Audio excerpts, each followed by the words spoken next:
Amen. Merci de m'avoir acclamé. Et je veux que tu acclames le Seigneur, que tu acclames Dieu.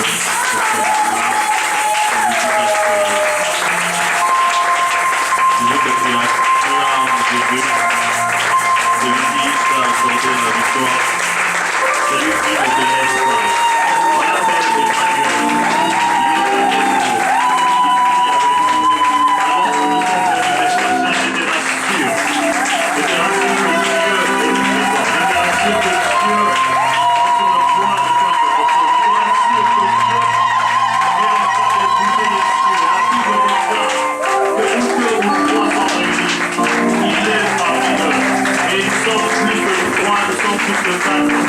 Dieu est parmi nous. Alléluia. Alléluia. Que Dieu te bénisse. Je disais que Dieu te bénisse. Amen. J'ai béni Dieu pour cette occasion, ce privilège de me tenir devant nous. Et ce n'est que par sa grâce. Et je vais dire merci à notre cordon, Emmanuel Mona. Que Dieu vous bénisse et merci beaucoup pour le travail. Et je voudrais que tu salues ton frère de ma part.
Nous t'invitons en ce lieu, Seigneur.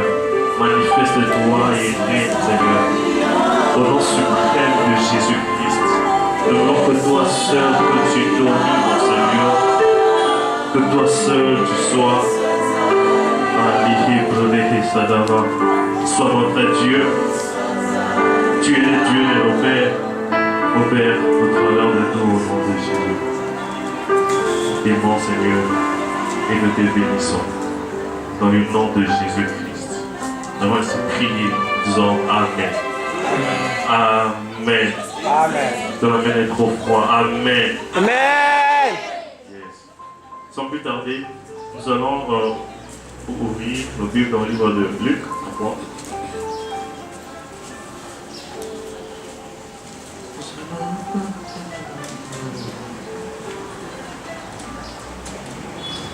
Luc 3, le verset 21.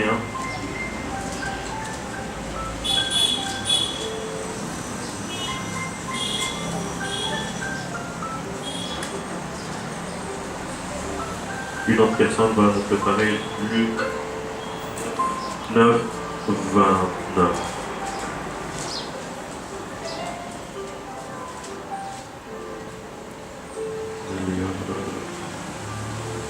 Je crois que Dieu ne nous a pas réunis ici en vain. Il y a quelque chose qui va s'y passer.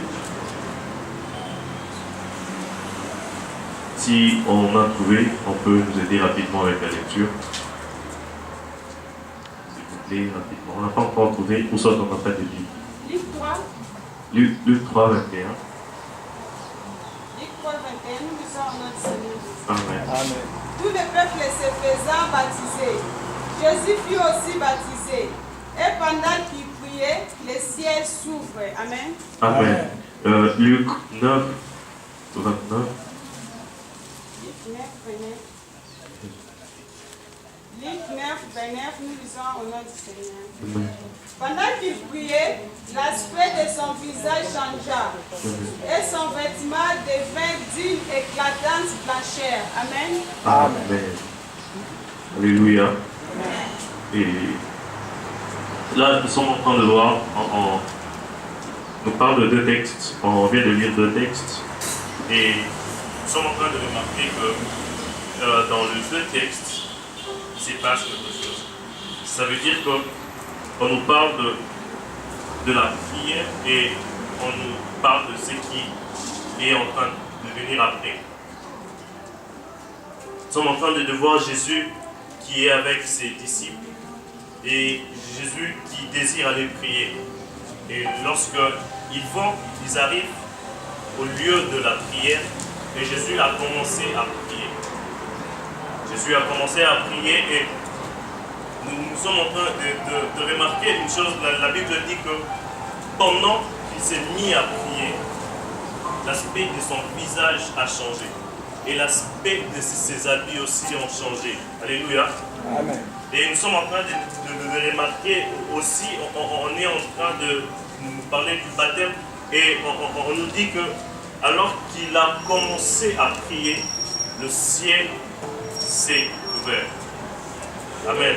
Amen. Et pendant quelques minutes, je voudrais nous parler de ces choses. Et nous sommes déjà en train de remarquer que lorsque Jésus est en train de monter pour partir prier, lorsque Jésus est en train de partir prier, certes, il est venu avec des gens.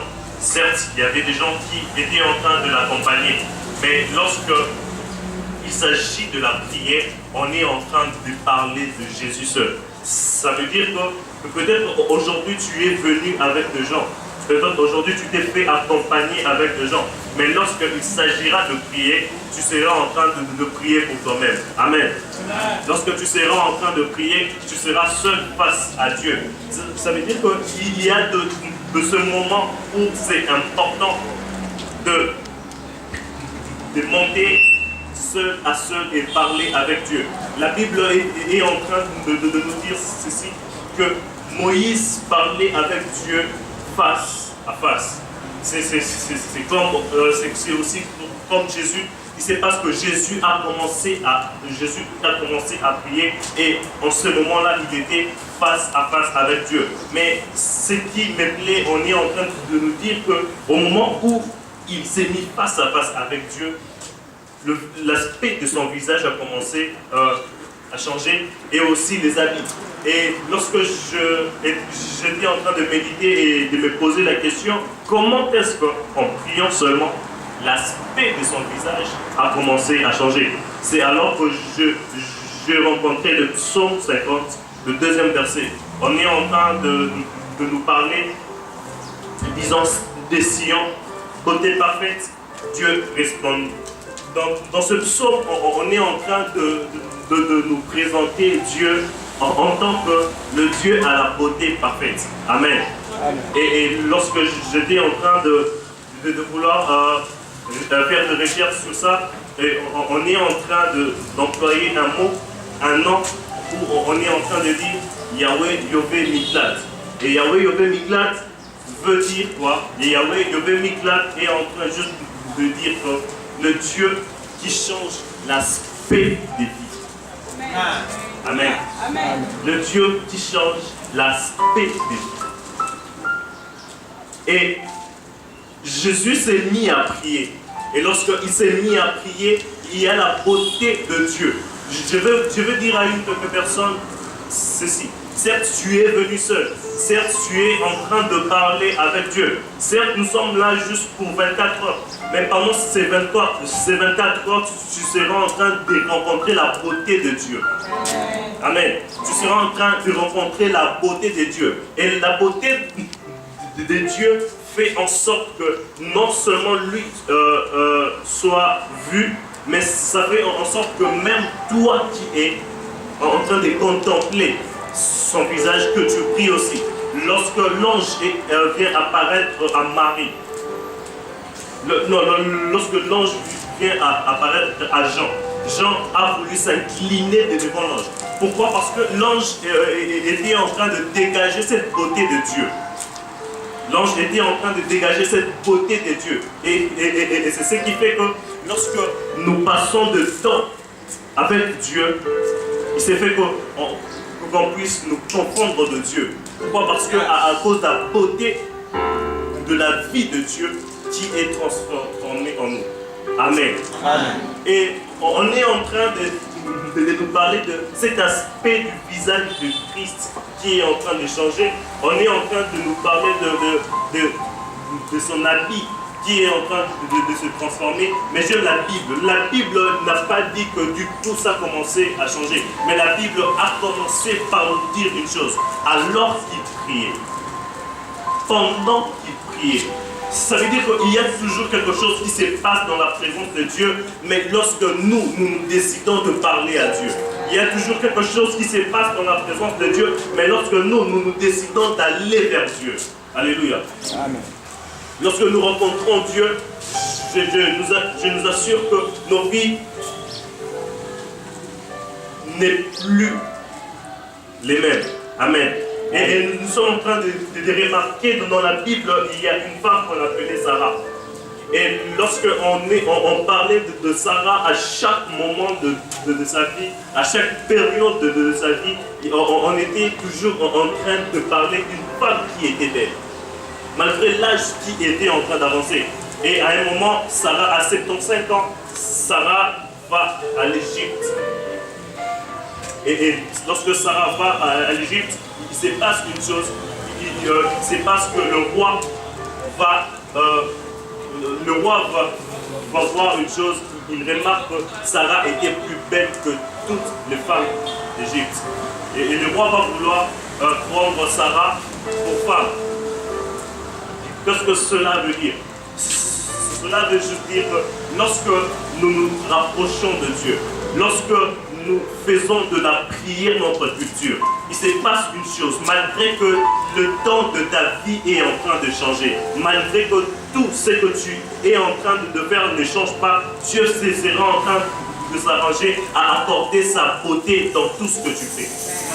Dieu sera en train de s'arranger d'accorder sa beauté dans tout ce que tu fais. Mais tout cela commence lorsque nous pouvons prier. Tout cela commence lorsque nous pouvons prier. Voilà pourquoi j'aime dire une chose, qu'une personne qui peut prier, cette personne-là peut tout. Amen. Amen. Une personne qui peut prier, cette personne-là peut tout. Une fois, j'étais en train de parler avec un homme de Dieu, et cet homme de Dieu me dit que les personnes qui courent à genoux courent plus vite que ceux qui sont debout. Les personnes qui courent à genoux courent plus vite que ceux qui sont debout. Ça veut dire quoi? Ça veut dire que ceux qui prient, ceux qui passent leur temps à prier pour une chose, c'est parce que Dieu leur apporte la vitesse que même ceux qui étaient debout n'en avaient pas. La Bible dit ceci, que ceux qui se tiennent debout prennent garde de tomber. Ça veut dire que la marche avec Dieu, c'est une marche qui se fait à genoux. Tu ne peux pas prétendre vouloir aller très loin avec Dieu sans pourtant passer du temps à genoux. Amen.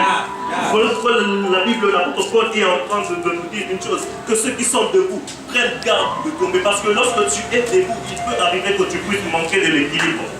Mais lorsque tu es à genoux, Dieu s'arrange à ce qu'il t'accorde de l'équilibre et Dieu s'arrange à ce qu'il marche pour toi. Alléluia. Amen. Et tout ça, c'est lorsque nous pouvons prier. Lorsque nous pouvons prier, nous avons de la vitesse. Lorsque nous pouvons prier, nous avons la beauté de Dieu dans tout ce que nous faisons. Et je suis en train de me rendre compte d'une chose, que les frères de Joseph ont vendu Joseph. Les frères de Joseph ont vendu Joseph.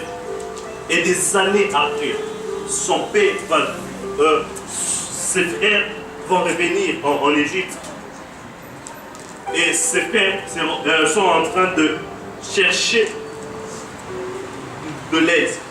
Et il s'est fait qu'ils rencontrent leurs frères. Ils rencontrent leurs propres frères. Ils se prosternent devant lui sans pourtant savoir que c'était leur frère.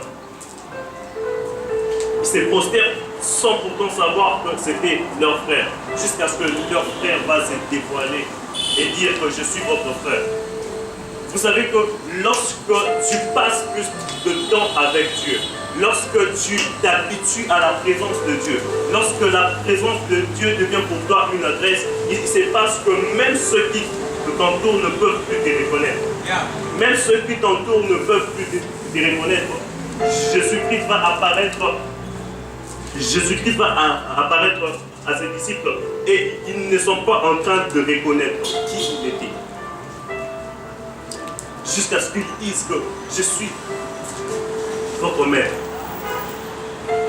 Amen. Amen. Lorsque la présence de Dieu, lorsque la prière devient notre adresse, Dieu s'arrange à ce que sa beauté puisse aller vers nous. Amen.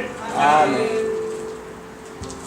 Et nous sommes en train de nous rendre compte que lorsque Dieu a créé les cieux, il y avait une personne, il y avait un ange, un être là qu'on appelait Lucifer.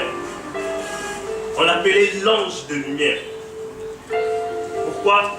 Pas parce que Dieu avait mis sa lumière sur lui. Et ce qui était en train de faire cet ange, ce qui était en train de rendre cet ange plus beau, était juste le fait que cet ange passait plus de temps devant Dieu. Plus il passait le temps devant Dieu, plus il était beau. Il y a même dans le livre d'Ézéchiel où on est en train de décrire que cet ange, Lucifer, avait plusieurs pierres précieuses.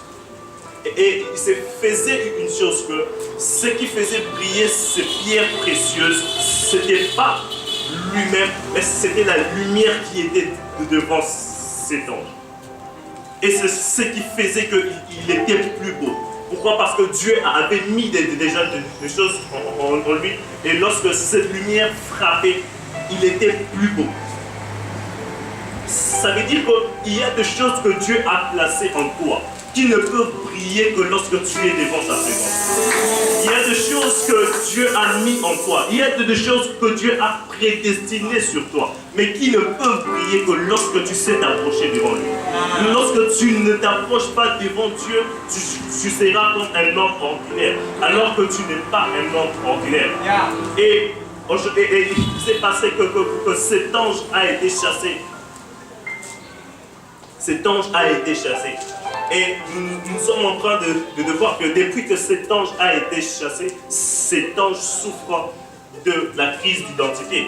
Parce que autrefois, il était en train de prier naturellement, mais aujourd'hui, la Bible dit qu'il se déguise. Ça veut dire que lorsqu'il se déguise, il ne peut pas traîner avec. Pourquoi? Parce qu'il n'est plus devant la présence de Dieu. Lorsque tu essayes de quitter la présence de Dieu, tu perds l'éclat. Lorsque tu quittes la présence de Dieu, tu perds cette identité que Dieu place en toi. Alors qu'il priait, l'aspect de son visage a changé.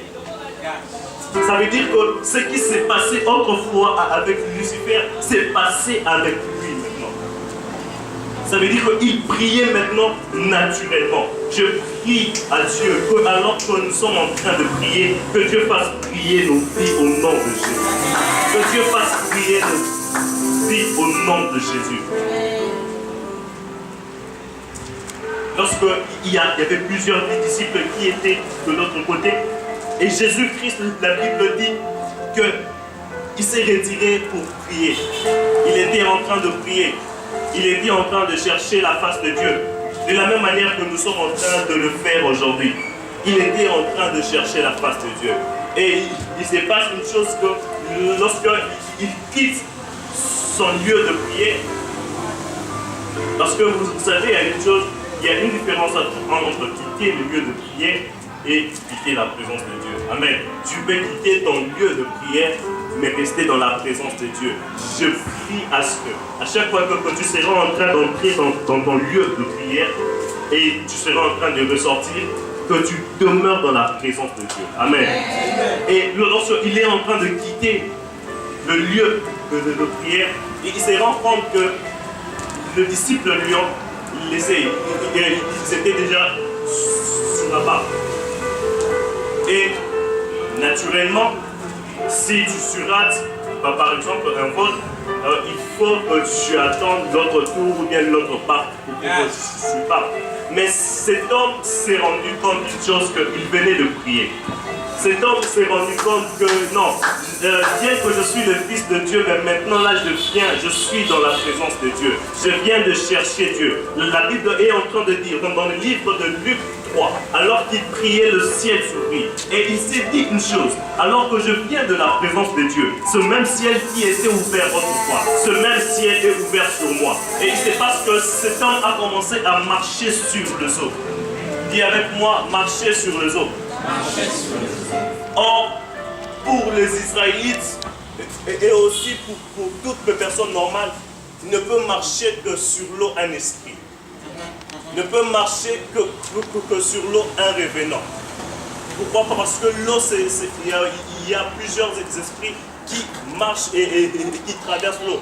Et les disciples se sont dit que celui qui est en train de marcher et qui est en train de venir vers nous n'est pas un homme ordinaire, c'est un esprit.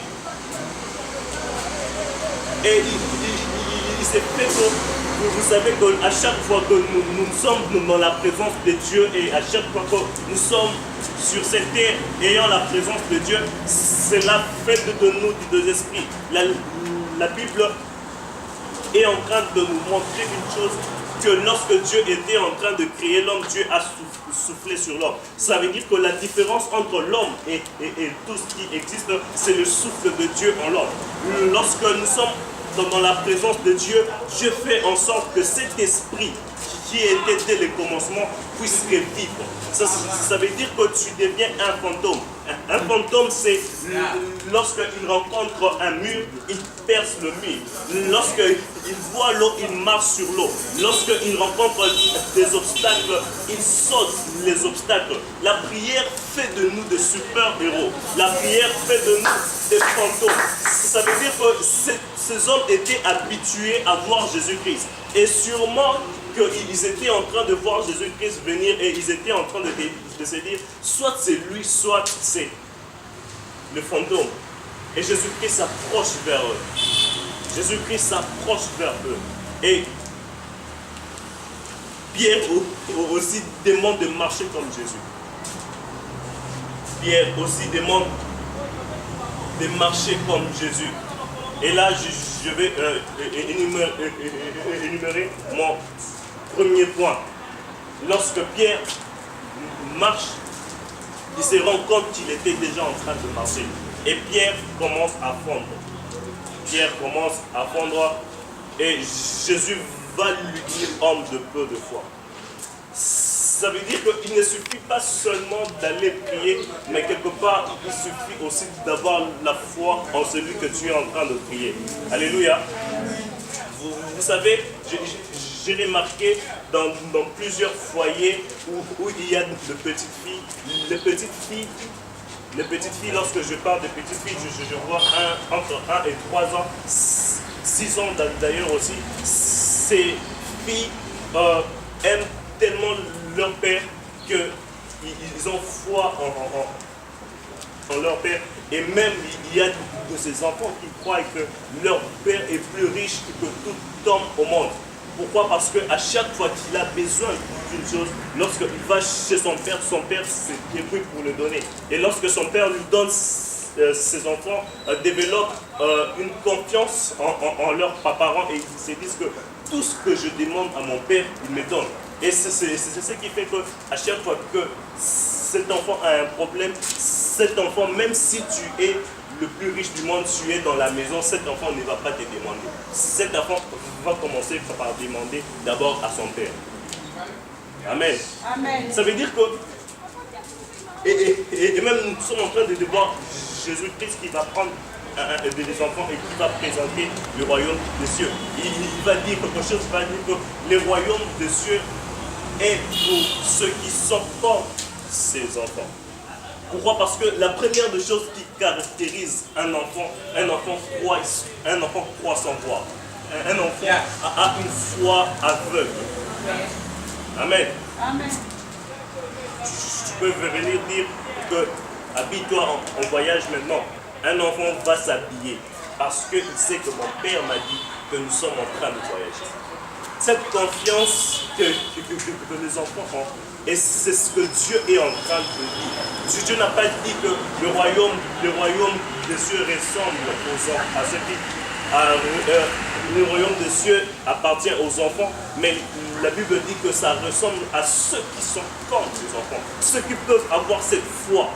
Et même Jésus-Christ est en train de dire que si vous avez même une petite foi, vous pouvez dire à la montagne déplace-toi. Une chose est de savoir parler, et une chose est de savoir croire. Croire que ce que je suis en train de demander à Dieu, Dieu va me donner. Et c'est parce que Dieu va prêter main, Jésus va prêter main forte à Pierre, et Pierre est en train de revenir. Vous savez, il y a une chose aussi que nous devons noter, et que ce que Dieu nous accorde dans la prière ne peut grandir que dans la prière. Vous savez que ce que Dieu t'a donné, ces dons que Dieu t'a donné, ces projets que Dieu t'a demandé de développer, ces projets que tu as reçus de Dieu ne peuvent grandir qu'avec Dieu. Ça veut dire que le même Jésus-Christ qui avait ordonné à Pierre de marcher sur l'eau, c'était le même Jésus qui devait mettre Pierre sur les eaux afin de marcher. La prière implique une relation très, très proche avec Dieu. Lorsque tu pries, lorsque tu te dis que tu as la foi en Dieu, Dieu te demande encore une chose, de lui accorder la main afin qu'il puisse te tirer. La Bible dit que cette fois mon juste tombera, cette fois je le relèverai. Ça veut dire qu'à chaque fois en toi il sera en train d'avoir manque de foi, à chaque fois que tu seras en train de tomber parce qu'il n'y a plus de foi en toi, Dieu sera en train de s'arranger afin de te relever. Amen. Amen. Amen. Amen. Je prie à Dieu que ces 24 heures soient pour une personne un moment de relèvement. Que ce soit pour toi un moment de relèvement. Ce qui ne marchait pas autrefois, ce que tu avais perdu autrefois à cause du manque de foi. Que Dieu puisse restaurer ta foi et que Dieu puisse restaurer cela en toi. Amen. Amen. Et je suis en train de chuter. Je suis en train de chuter. La Bible est en train de te dire que ces vêtements ont aussi commencé à changer. Ça veut dire qu'il n'y a pas que le visage qui est en train de changer, mais il y a aussi le vêtement qui était en train de changer. Nous sommes en train de voir une chose, et que lorsque Joseph va, la femme de Potiphar vient vers Joseph, la preuve que cette femme pouvait montrer dire que Joseph était réellement là. Il avait arraché l'habit de Joseph. Amen. Amen. Ça veut dire que ça veut dire qu'il y avait quelque chose qui était directement lié aux habits. Ça veut dire que l'habit en ce moment-là signifiait beaucoup. L'habit signifiait beaucoup. Par l'habit, on pouvait identifier une personne. Par l'habit, on peut identifier aujourd'hui même les gens.